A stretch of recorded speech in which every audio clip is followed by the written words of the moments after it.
Welcome to Starbucks. तब तक हमने देखा था कि मोरान और उसके साथी नए साल के बाद पीच ब्लॉसम स्प्रिंग में जाएंगे। वहीं वो चिवेनिंग को याद कर रहा होता है और शियाशिनी को इस बारे में बताता है, पर शियाशिनी कुछ और समझ लेता है और चिवेनिंग रोने लगता है। तो आगे की कहानी शुरू करते हैं। पता भी नहीं लगता और ना जाने कब 31 दिसंबर आ जाता है। नया साल आने ही वाला था। इसी वजह से शिशंग पीक पूरा रोशन हो चुका था। नया साल शिशंग पीक में बहुत ही खुशी से मनाया जाता है, जहाँ पूरे शिशंग पीक को अच्छी तरह से सजाया जाता है, जहाँ पर सभी डिसाइपल्स अपने रेड टालिस्मान को बनाकर रखते हैं और पूरी स्नो को शिशंग पीक से दूर कर देते हैं। और वहीं मैंगपो हॉल के सारे शेफ्स सुबह से लगे हुए थे कि अच्छी तरह से शाही भोजन आयोजित करें, ताकि शाम की दावत और भी ज़्यादा जश्न भरी हो। साथ ही साथ जितने भी एल्डर्स हैं वो कुछ ना कुछ अपनी कल्टीवेशन टेक्निक से शिशंग पीक को रोशन कर देते हैं और उसमें 4 चांद लगा देते हैं। जैसे कि तानलांग एल्डर, उन्होंने तालाब को पानी की जगह शराब से भर दिया था। वहीं शुआंगजी एल्डर ने 3000 चूहों को छोड़ दिया था, जो कि आग के गोले लगते थे, जिसकी वजह से रात में भी शिशंग पीक रोशन रह रहा था और आग की गर्मी से गर्म भी। लुनगुन एल्डर ने कई सारे स्नोमैन बनाए थे, जो कि अपने आप ही इधर उधर भागा दौड़ी कर सकते हैं और हैप्पी न्यू ईयर करके सबको विश करते हैं। तो ये तो बस मैंने आपको थोड़ा सा ही बताया, आप खुद ही सोचो शिशंग पीक उस दिन कितने अच्छे से नहीं सजा होगा। लेकिन फिर भी पूरे शिशंग पीक में किसी ने भी युहेंग एल्डर से कोई उम्मीद नहीं करी थी, क्योंकि सभी जानते थे कि वो सेक्लूजन में है तो वो क्या ही करते।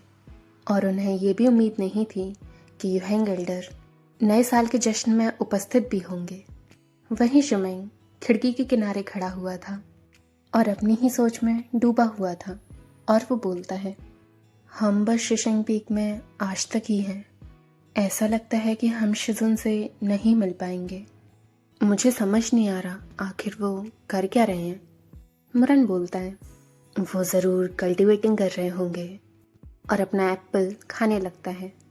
शुमेंग कहता है, अगर इस बारे में बात करूँ तो आज रात सभी एल्डर्स कुछ ना कुछ परफॉर्म करेंगे। कितना बुरा है ना, हमारे शिजुन नहीं कर पाएंगे। वैसे अगर वो परफॉर्म करते तो किस चीज़ के ऊपर करते। मोरन बात कहने से पहले हंसता है, फिर बोलता है, वो ज़रूर हमें दर्शाते। कैसे कितनी जल्दी गुस्सा हुआ जाए, बस वो हमें इसका पार्ट पढ़ाते, मैं बता रहा हूँ। शुमिंग फिर उसकी ओर गुस्से से देखने लगता है। कैसा होता अगर वो दर्शाते कि मोवी यू कितने झटकों में मरता है। क्योंकि ये नया साल आने वाला था तो मोरन ज़्यादा गुस्सा नहीं था और वो कुछ और सोचने लगता है और कहता है, ओह हाँ, वैसे तुमने हमारे शाओशिदी को देखा? आज पता नहीं दिख ही नहीं रहा। शुमेंग कहता है, तुम्हारा मतलब शियाशिनी? मैंने भी इसे नहीं देखा आज। जो भी हो, है तो वो शुआंगजी एल्डर का ही डिसाइपल। बकवास राजा यूं ही इतना अच्छा है कि हमें शिदी के साथ पूरा दिन घूमने देता है, लेकिन अगर नए साल के दौरान भी शाओशिदी हमारे साथ रहा तो उसके शिजुन को अच्छा नहीं लगेगा ना। मुरन मुस्कुराता है, हाँ मुझे भी यही लगता है। और वो खिड़की से रेड लोटस पैविलियन को देखने लगता है। वहीं रेड लोटस पैविलियन में छोटे चिवेनिंग ने अपने हाथ में एक दवाई ले रखी थी और वो उस गोली को बहुत ध्यान से देख रहा था। वहीं शूजेंग योंग उसके बगल में ही बैठा हुआ था और अपने साथ अपनी चाय का आनंद ले रहा था, क्योंकि चिवेनिंग के घर में भी आकर चिवेनिंग ने एक बार भी शूजेंग योंग से ये नहीं पूछा कि उसे चाय लेनी चाहिए या नहीं। तो फिर वो खुद ही चाय लेने लगता है और फिर शूजेंग योंग बिना पूछे चिवेनिंग की लोटस पेस्ट्री को खाने लगता है। ये एक्शन देखते हुए चिवेनिंग उसकी ओर गुस्से से देखता है, पर शूजेंग योंग फिर भी खा रहा था और बोलता है, युहेंग अब कब तक देखोगे उसको? तानलांग जरूर थोड़ा घमंडी है और तुम्हारे साथ बुरा बर्ताव करता है, लेकिन फिर भी वो एक नेक इंसान है। ऐसा नहीं है कि वो तुम्हें ये खिलाकर कुछ नुकसान करेगा तुम्हारे साथ। चिवेनिंग कहता है, आप क्या कह रहे हैं महाराज? मैं तो बस सोच रहा था कि अगर तानलांग दवाइयाँ बना सकता है जिससे मैं एक दिन के लिए दोबारा बड़ा हो जाऊं, तो फिर वो ऐसी दवाइयाँ और क्यों नहीं बना सकता? इस दौरान जब भी मुझे ज़रूरत होगी मैं उन दवाइयों को खा सकता हूँ फिर। यीशु संयम कहता है, आह, जैसे कि उन्हें बनाना इतना आसान होता।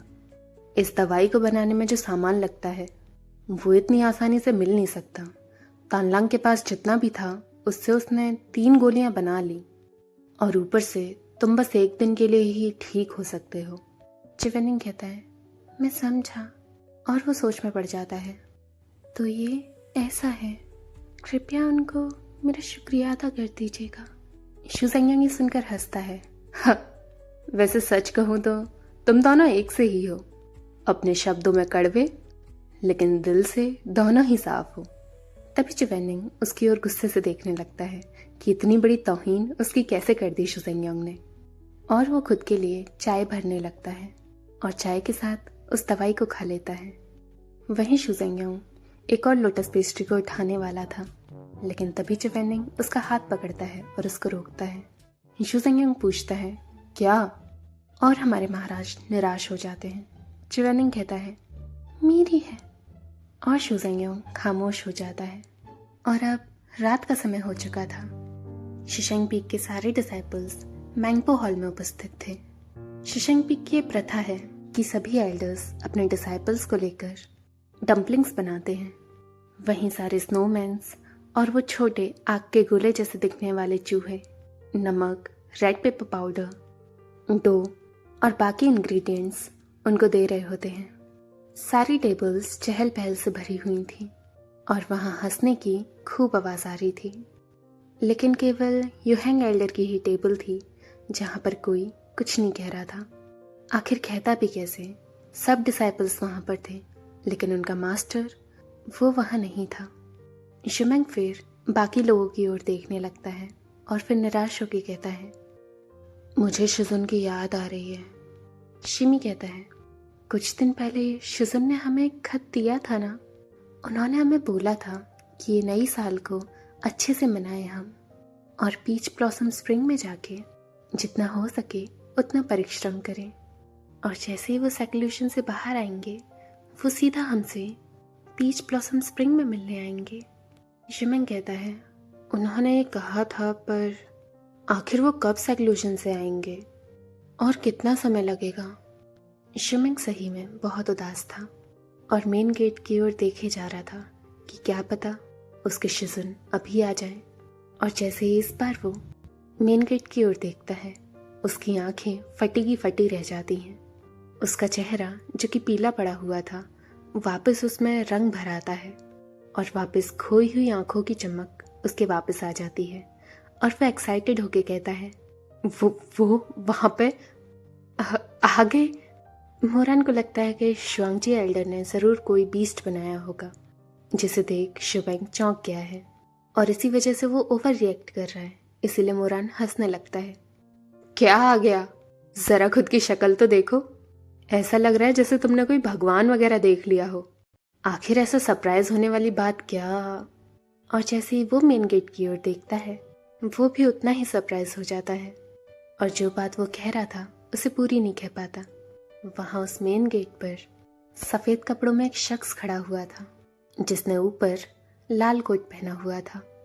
वो शख्स पहले कोने में जाता है और अपनी छतरी को वहां पर रख देता है, फिर अपने शरीर से स्नो झाड़कर उन फोनिक्स आइज से अपने डिसाइपल्स की ओर देख रहा होता है। बस उस एक नज़र से ही मोरान अपने सारे सेंसेस खो चुका था। उसका दिल तेजी से धड़कने लगता है और उसके हाथ पैर पूरे पसीने के हो गए थे। वो इतना हैरान हो चुका था कि उससे सांस तक नहीं ली जा रही थी। ऑब्वियसली इतने दिन बाद उसने अपने शिजुन को देखा, तो इस तरह का रिएक्शन तो बनता ही है। वहीं हमेशा जब भी मैंगपो हॉल में चिवेनिंग एंटर करता है, तो वैसे भी सारे डिसाइपल्स खामोश हो जाते थे, तो अब भी ऐसा ही होता है। पर इस बार सब खामोश इसीलिए थे क्योंकि उन लोगों ने सोचा नहीं था कि नए साल पर युहेंग एल्डर इस तरह से आएंगे। ऊपर से इतने समय से सेक्लूशन में रहने की वजह से चिवेनिंग का चेहरा और गोरा हो गया था और वो और ज़्यादा खूबसूरत लग रहा था। मुरान चिवेनिंग को देखते देखते अपने आप ही खड़ा हो जाता है। शिजुन। वहीं शुमेंग खुशी के मारे चिवेनिंग की ओर दौड़ता है और उसके गले लग जाता है। शिजुन, आप आ गए। और वो बोले जा रहा बिना सांस लिए, शिजुन, आखिरकार आप आ गए। मुझे तो लगा था कि हम आपसे मिल ही नहीं पाएंगे और यहाँ से ऐसे ही चले जाएंगे, लेकिन मैं जानता हूँ आप हमसे इतना प्यार जो करते हैं। वहीं फिर शिमी भी आ जाता है। शिजुन, और वो चिवेनिंग को प्रणाम करता है। बधाई हो शिजुन, आप आखिरकार सेक्लूशन से बाहर आ गए। चिवेनिंग शिमेंग का सर सहलाता है और शिमी की ओर देखकर अपना सर हाँ की ओर हिलाता है और कहता है, तुम्हारे शिजुन को आने में थोड़ी देर हुई, लेकिन चलो अब और वक्त नहीं गवाते हैं और नया साल मनाते हैं। और चिवेनिंग टेबल के पास बैठ जाता है जहाँ शिमेंग उसके बगल में बैठा हुआ था और चिवेनिंग के सामने मोरान बैठा हुआ था। और जैसे ही उसके तीनों डिसाइबल्स डाइजेस्ट कर लेते हैं कि हाँ उनके शिजुन फाइनली आ गए हैं, तो वो वापस दोबारा अपनी यूजुअल हैबिट की तरह शांत हो जाते हैं और अपनी सीधी कमर करके शांति से बैठे होते हैं। अब भी पूरे मैंगपो हॉल में केवल वही एक टेबल थी जो कि एकदम शांत थी, लेकिन फिर भी वो सब सेटिस्फाइड थे। वहीं चिवेनिंग उस टेबल पर सारे डम्पलिंग्स के इंग्रेडिएंट्स देख रहा था। उसके साथ में एक कॉपर का कॉइन भी रखा हुआ था। शिशिंग पीक की प्रथा थी, क्योंकि जब भी न्यू ईयर आता है ये सभी लोग डम्पलिंग्स बनाते हैं और एल्डर्स फिर अपने डिसाइपल्स को उन डम्पलिंग्स को दे रहे होते हैं। जिस डिसाइपल के पास वो डम्पलिंग आता है जिसके अंदर कॉपर कॉइन था, तो फिर आगे ये माना जाता है कि उस डिसाइपल के लिए नया साल काफ़ी लक्की होने वाला है। और सभी लोग उन इंग्रेडिएंट्स को देखकर बस मोरान की ओर देखते हैं, क्योंकि मोरान एक लौता था उनमें से जिसे खाना बनाने में काफ़ी एक्सपीरियंस था। और मोरान फिर कहता है, ठीक है, मैं आप सभी को इंस्ट्रक्शंस दूंगा। वैसे आप में से किसी को डो बनाना आता है? उन तीनों में से कोई भी हाँ जवाब नहीं देता। फिर मोरान कहता है, ओके ठीक है, मैं खुद कर लूँगा और मैं पूड़ियाँ भी बना दूंगा। शिमी, तुम बहुत अच्छे वॉन्टॉन्स बनाते हो। डम्पलिंग्स और वॉन्टॉन्स इतना ज़्यादा फ़र्क नहीं है इनमें, तो फिर तुम स्टफिंग क्यों नहीं बनाते? शिमी हेजिटेट होता है और कहता है, मैं? पर वॉन्टॉन्स और डम्पलिंग्स में फ़र्क है। मुझे डर है कि मैं स्टफिंग अच्छे से नहीं बना पाऊंगा। चिवेनिंग कहता है, कोई बात नहीं, अगर तुम खाने लायक बना सकते हो तो हम में से किसी को कोई दिक्कत नहीं होगी, तो फिर चिंता मत करो। शिमी मुस्कुराता है और चिवेनिंग की ओर देखता है। ठीक है फिर। मुरन फिर कहता है, शिमेंग, हमें जब ज़रूरत होगी तो तुम हमें पानी दे सकते हो या फिर हमारे स्लीव्स को ठीक कर सकते हो, बस हम जो काम कर रहे हों उसके बीच मत आना। शिमेंग चुप हो जाता है कि इसको क्या ही काम मिला है। और मोरान मुस्कुराता है और शिजुन की ओर देखता है। शिजुन के लिए फिर मैं यही चाहता हूँ शिजुन, कि आप आराम से बैठें और चाय का लुफ्त उठाएं।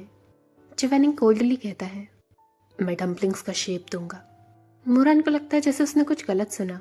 हाँ, आप क्या करना चाहते हैं? चिवेनिंग कहता है, मैंने कहा मैं डम्पलिंग्स को शेप दूंगा। अब बारी मोरान की थी, जहाँ वो खामोश हो जाता है और उसको लगता है जैसे उसके दोनों कान सुन पड़ गए हैं। लेकिन मोरान ने सोचा नहीं था कि चिवेनिंग सही में डम्पलिंग्स को शेप देना जानता है। ऑल तो वो थोड़ा क्लमज़िली ये बना रहा था, लेकिन जब वो उसको फाइनल शेप देता है तो वो एकदम ठीक थी। उसके हाथों से जो डम्पलिंग्स बनती हैं वो एकदम गोल आकार की होती हैं और उस टेबल पर वो एक एक कर उन डम्पलिंग्स को रखता रहता है। उसके तीनों डिसाइपल्स एकदम से चौंक जाते हैं कि उनके शिजुन को ये काम भी आता है। शिजुन को डम्पलिंग्स बनाना भी आता है? मैं क्या सपना देख रहा हूँ? शिजुन तो ये बनाने में बहुत अच्छे हैं, हर काम आता है शिजुन को। वाओ! ये तीनों आपस में ही बात कर रहे होते हैं, लेकिन चिवेनिंग उनकी बातों को सुन पा रहा था। वो दिखाता नहीं, लेकिन चिवेनिंग अपनी तारीफ सुनकर शर्माने लगता है और शिमेंग खुद को रोक नहीं पाता और पूछता है, शिजुन, क्या आप पहली बार डम्पलिंग्स बना रहे हो? चिवेनिंग कहता है, शिमेंग फिर पूछता है, तो आप इतने अच्छे से कैसे बना पा रहे हो? चिवेनिंग कहता है, जब मुझे मैकेनिक्स में गोलम्स बनाने होते हैं, वो भी कुछ इसी तरह ही बनते हैं, ऐसा कुछ खास नहीं इसमें। वही मोरान चिवेनिंग को डम्पलिंग्स बनाता हुआ देख रहा था और उसे बनाते हुए देख अपने ही ख्यालों में खो जाता है। एक लौता वक्त वही था जब उसने चिवेनिंग को खाना बनाते हुए देखा था। चिवेनिंग ने उसके आगे खाना तभी बनाया था जब शिमी की मौत हुई थी। मोरान कुछ नहीं खा रहा था कई दिन से, इसीलिए चिवेनिंग खुद रसोई में जाता है और धीरे धीरे वॉन्टॉन्स बनाने लगता है, जो कि उसके लिए शिमी बनाया करता था। लेकिन जो वॉन्टॉन्स चिवेनिंग ने उस वक्त सजा के रखे हुए थे, वो उनको बॉईल करने के लिए पॉट में डाल पाता उससे पहले ही मोरान ने उनको ज़मीन पे फेंक दिया। मोरान उस वक्त अपने काबू में नहीं था, बस उसे इतना याद था कि वो सारे वॉन्टॉन्स ज़मीन पे गिरे हुए थे। मोरान को ये भी ध्यान नहीं था कि जो वो वॉन्टॉन्स उसने बनाए थे वो गोल थे या लंबे। उसने उसको परफेक्टली बनाया था या फिर इम्परफेक्टली। वो एक लौती चीज़ जो उसे याद है, उसे बस चिवेनिंग का चेहरा याद है, जिस तरह चिवेनिंग उन वॉन्टॉन्स को देख रहा था जो कि ज़मीन पर पड़े हुए थे, और किस तरह उसके चेहरे पर आटा लगा हुआ था, और शांति से उन वॉन्टॉन्स को वो उठाने लगता है। वो रिएक्शन चिवेनिंग का बड़ी मुश्किल से ही देखने को मिलता है, जहाँ वो काफ़ी दुखी लग रहा था और बेवकूफ़ भी।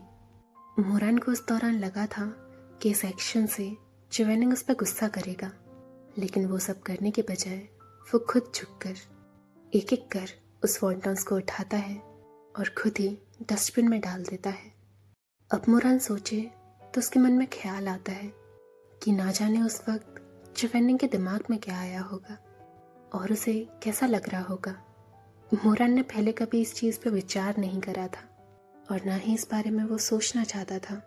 सच कहो तो इस बारे में सोचने से ही मोरान काफ़ी डरता था कि कहीं वो इस बात को जानकर खुद की गलती ना पता कर ले। और इसी के साथ हमारा चैप्टर ख़त्म होता है। आप बताइएगा आपको चैप्टर कैसा लगा। अभी तो चिवेनिंग की परफॉर्मेंस भी बची है। आगे की कहानी जानने के लिए देखते रहिए स्टोरी बॉक्स।